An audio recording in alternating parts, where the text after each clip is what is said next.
Friends, నేను ఎక్కడ ఉన్నా తెలుసా?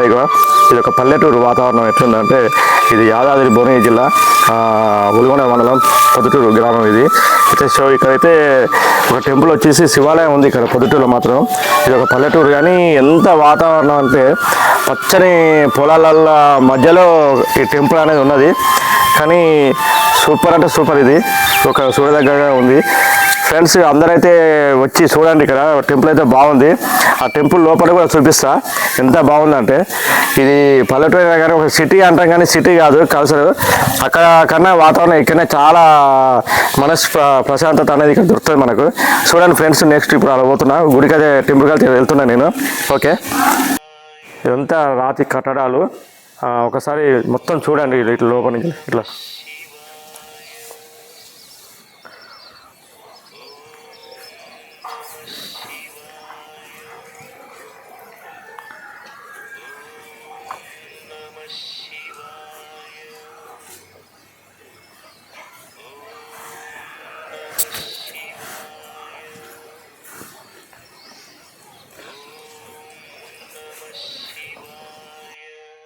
ఫ్రెండ్స్ లోపలికే వెళ్తాం.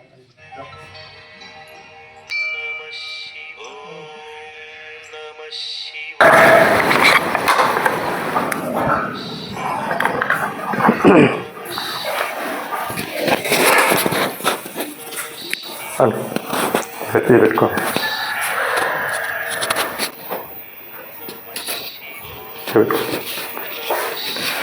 చూసిరా ఫ్రెండ్స్, రండి.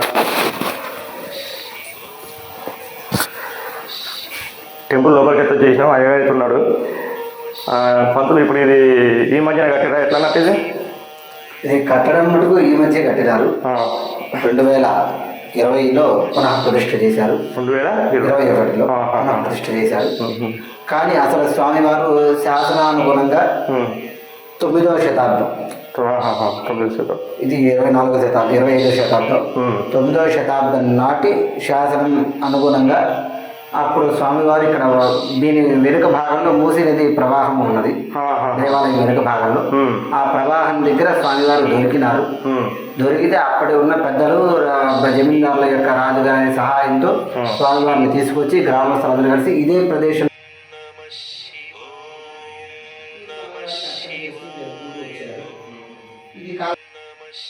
రెండు సార్లు దీని దేవాలయం నిర్మించడం జరిగింది.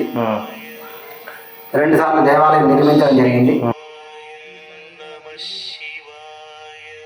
చాలా కాలం వేసరికి శిథిలావస్థకు రాగా ఈసారి ఇలా కాదు అని చెప్పి ఈ గ్రామవాసి అయినటువంటి పగడాల అశోక్ గారు ప్రస్తుతం సికింద్రాబాద్ డీసీపీగా చేస్తున్నారు. వారు తర్వాత వారి తాతల నుంచి సక్రమిస్తున్నటువంటి సోలిపురం శ్రీకాంత్ రెడ్డి గారు అనే వారి వంశం వారు, ఇంకొక 3 ప్రధానంగా వ్యవస్థాపక ధర్మకర్తలుగా ఉండి దీనికి దీక్షగా పూనుకొని అందరి సహకారంతో ఇంత దేవాలయాన్ని పునః 2003 సంవత్సరాల క్రితం రాతితో మొత్తం ఏకశిల రాతితోటి నిర్మించడం జరిగింది. అదే స్వామివారి ఆ కాలం నాడు ఉన్న స్వామివారిని ప్రతిష్ఠ చేసి బ్రహ్మసూత్రము ఎక్కడా లేని విధంగా బ్రహ్మసూత్రంతో నుండి శివలింగం అన్నమాట. మామూలు శివలింగానికి పూజ చేస్తే వచ్చే ఫలితం కంటే 1000 రెట్లనే చెప్పుకోవచ్చు. ఈ యొక్క బ్రహ్మసూత్రం శివలింగాన్ని అర్చన చేయడం వల్ల అంత ప్రతిష్ట కలుగుతుంది. అలా అది కాకుండా ఎదురు శివాలయమే ఉండడం కూడా ఈ దేవాలయ విశేషం. ఎదురుకున్నా కూడా ఇంకోటి శివాలయం, అది కూడా అప్పటి నుంచే జలలింగేశ్వర స్వామిగా పిలువబడుతూ ఉన్నది. అది పాత దేవాలయం అయితే సుమారు 10 అడుగులు ఉండేది. అది కూడా కాలక్రమేణా పైకి తీసుకొచ్చి దేవాలయం నిర్మించడం జరిగింది నూతనంగా.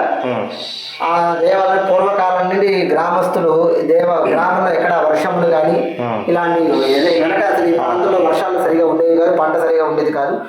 ఆ సమయాలలో ఆ స్వామివారికి చుట్టూరా నీటి కట్టి నీళ్లు నిలబెట్టి వారి యొక్క కోరికలను చెప్పుకోగా అప్పుడు వర్షం పడి పంటలు పండేవని గ్రామవాసుల అభీష్టము, వారి ఇది నమ్మకము. అందుకే ఆ స్వామివారిని జలలింగేశ్వర స్వామి అని ఆ స్వామివారిని, ఈ స్వామివారిని రామలింగేశ్వర స్వామి అని ఈ స్వామివారిని పిలవడం జరిగింది.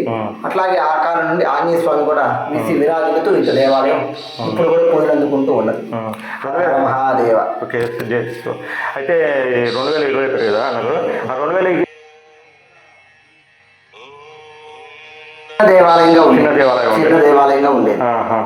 కానీ ఈ గుడికి నేను ఎక్కడ వెళ్ళినా కానీ ఈ రకంగా అయితే ఎక్కడ అనిపించలేదు.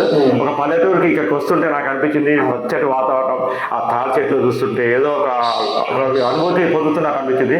కానీ ఇక్కడికి వచ్చాక మాత్రం ఈ టెంపుల్లో నాకు ప్రత్యేకత ఏమనిపించిందంటే 4 ద్వారాలు, అంటే తూర్పు ఉత్తర దక్షిణం పడమని ఉంది కదా, 4 ద్వారాలు పెట్టింది ఇక్కడ, అంటే గేట్లు ఇటు గేటు అటు ఇటు 4 ఇక్కడ.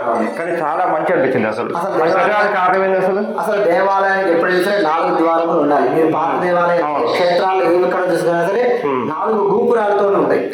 తూర్పు గోపురము, దక్షిణ గోపురము, పడమర గోపురము, ఉత్తర గోపురం అని 4 గోపురాలు ఉన్న విధంగా ఉంది. కానీ ఈ గ్రామంలో కాబట్టి అంత గోపురాలతో కాకుండా ద్వారాలైనా కనీసం పెట్టాలని వాస్తు ప్రకారంగా 4 పక్కల 4 ద్వారాలు పెట్టి, మళ్ళీ గుళ్ళు చిన్న చిన్న విగ్రహాలు కూడా అక్కడ 4 దిక్కులు పెట్టి, 4 దిక్కుల ఈ 4 దిక్కుల పంచాయతనం.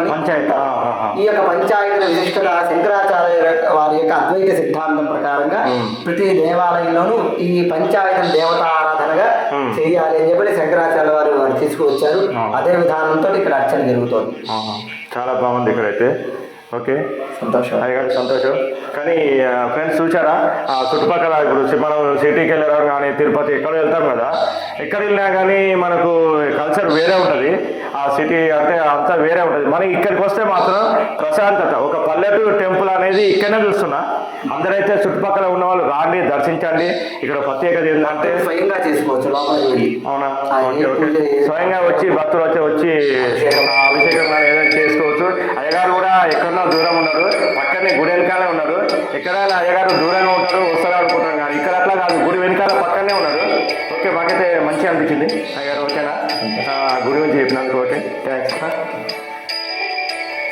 ఇక్కడైతే ఏటా శివరాత్రికి 3 రోజుల పాటు స్వామివారి కళ్యాణ బ్రహ్మోత్సవములు వైభవంగా జరపబడతాయి. ఆ కళ్యాణంలో గ్రామస్తులు కానీ ఎవరైనా సరే దంపతులుగా కూర్చొని వారి చేతులతోటి స్వయంగా ఆ తలంబరాలు కానీ స్వామివారి కళ్యాణంగా అంతా జరిపించుకోవచ్చు.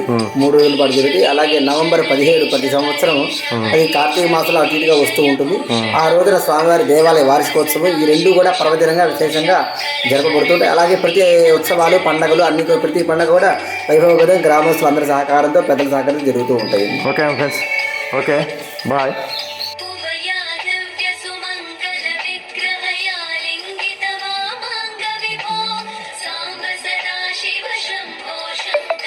మేమైతే ఈరోజైతే నేను ఒక టెంపుల్ వీడియో అయితే పెట్టినాను. చూడండి ఎలా ఉందో. చూసి మీకు నచ్చినట్టయితే లైక్ చేయండి, షేర్ చేయండి, సబ్స్క్రైబ్ చేయండి. ఓకేనా ఫ్రెండ్స్, బాయ్.